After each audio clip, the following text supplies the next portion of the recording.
So this was not the ideal start to the second half, was it? Nope. Really flipping not. And as you like the Wild, you still haven't changed, have you?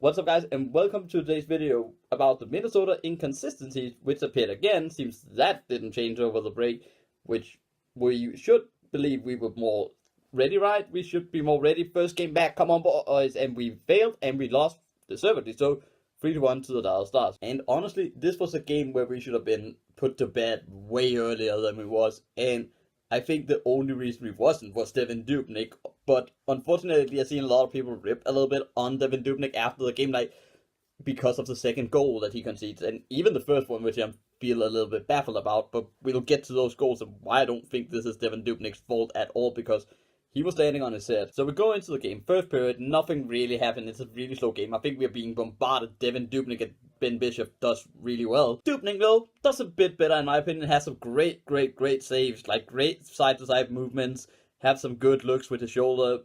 Having a bit of luck as well with good defensive efforts from Spurgeon, from Suter. All in all, it's a really slow period for the Minnesota Wild. I don't think we generate a lot of offense. We look a little bit slow, but almost that is to be expected at the first period. Once you come back from your break, you need to get back into game speed. You need to settle into the games. You need to kind of get back into the rhythm. And considering we started slow before the break, imagine how this looked. This was bad from both teams' perspective. I think the Dallas Stars wasn't good as well. This was a really bad first performance by both of them, but it was probably due to the lack of game speed that they have been on for the past 7-10 days. But you would expect the rust to wear off at some point, and sadly for the Minnesota Wild, it definitely didn't. We didn't look great in the second period either, and deservedly so. That ended up with a Dallas Star goal in a way that I'm generally tired of talking about. So I talked before about how I thought Ryan Suter had a good first period defensively, and I sticking by that. I think he had a decent defensive game, but he unfortunately led to the first goal,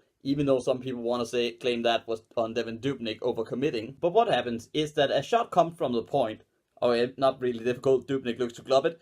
Unfortunately, Ryan Suter has completely lost Andrew Cogliano in front of the net. He deflects it from a yard out, and that passes through Dubnyk. How exactly is that Devin Dubnyk's fault? You should never blame your goalie for a deflection from a yard out. Instead, you should probably look at the defender who allowed that to happen, didn't tie up the stick right, and this case, Ryan Suter, I think, is more to blame than Devin Dubnyk. It's a great deflection, you have to respect it. It's a fantastic tip-in, and those happen. Does Dubnyk overcommit to the first shot? Maybe a little. Is it his fault? No, because as a goalie, you have to have good reflexes to react to the first shot, the initial shot, even. So once you have reacted to that shot, you have to commit to that shot. And sometimes you have to hope your defenders clear the area, clear the front of the net, which is something we lacked a lot this season. And Devin Dubnyk commits to the first shot, especially because it comes in and becomes deflected so late. If he doesn't commit, that is as dangerous a shot as anything else. Was maybe going wide? Maybe. I don't know if that was going wide or in the side netting. Even still, if he doesn't commit and it doesn't get tipped and then goes in, that is a bad goal. Dubnyk has to trust the defender in front of the net. This time Ryan Suter didn't do it, but we bounce back well. We get a power play of our own. Andre Cogliano gets 2+2 for high sticking. I don't like the rule that it is in terms of bleeding that decides that becomes a double minor. I think that's a stupid rule. It's an IHF rule where I don't think it makes sense that you can kind of bite your mouth. Look, Cliff, I'm bleeding. It doesn't make sense that you can bite your lip, bite your tongue, and get a double minor for the other team. Was that high sticking? Absolutely. Do I like that they have to check for blood to make sure that was actually an injury? No. You should check, is this intentional? Is this generally just careless? Which this was. Yes, maybe then it should be a double minor.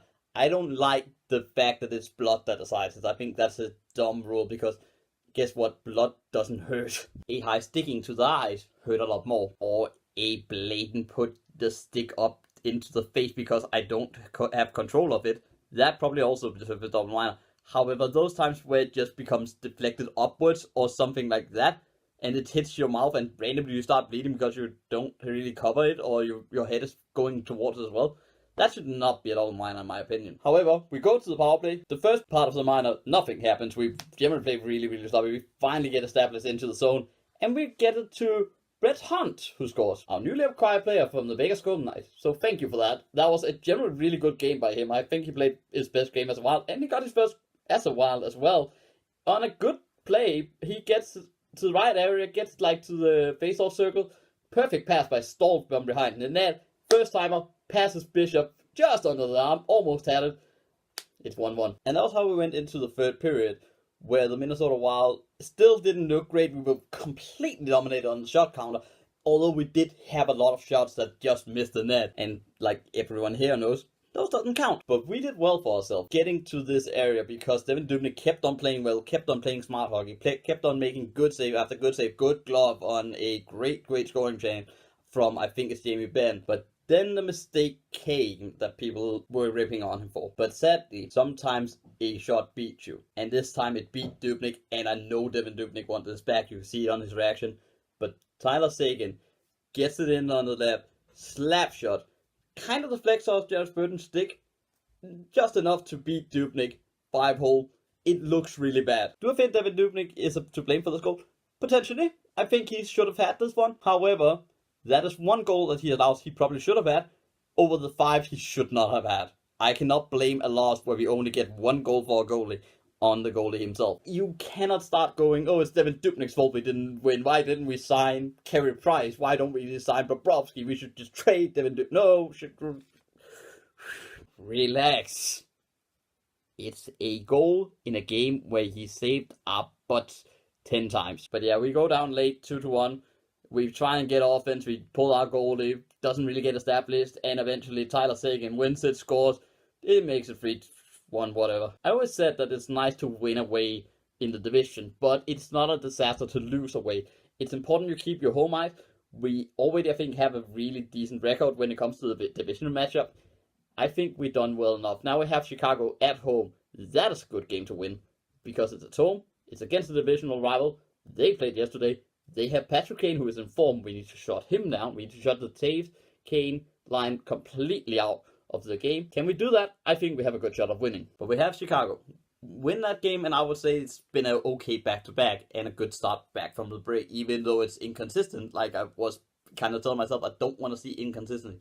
I want to see consistency. And obviously, I want to see good consistency from us. I want to see us win multiple games in a row, and when we lose one, we bounce back with 3 wins.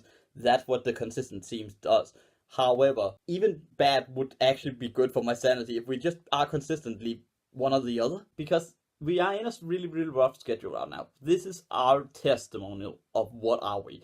We have a really, really tough schedule the next month or so. If we can get through that with playoff intact, I think we're going to make the playoff. If we are a playoff team, great. We have one push with our current form, because I think we have been able to, on a good days, to win, but we need to add consistency. And this level of competition that we're going to face the next month or so, it's going to test that consistency. If we can get that together, we're going to make a playoff, and I'm fine with us trying to get somebody at the deadline. Even though I opposed of giving picks, I still think we need to keep those. I still think we need to keep our prospects intact. I'm not opposed to kind of see what's out there, kind of make some feelers. And even then, hold on to what you got. Keep a Eric Stahl, keep a Jared Spurgeon, somebody like that. Keep those guys. If we are on a playoff hunt, and if we are secure playoff for maybe Nashville or Winnipeg, who hasn't been doing well, I would like that series again. I want the rematch. But if we can make it there, we'll see what happens. But we need to win, and this was not a good start, but we can bounce back in Chicago, and then bounce back even further from there. But anyway, that has been it for this one. Thank you very much for watching. Please click like, subscribe, and welcome back from the break. We're gonna have a lot of these, probably in a new setting soon.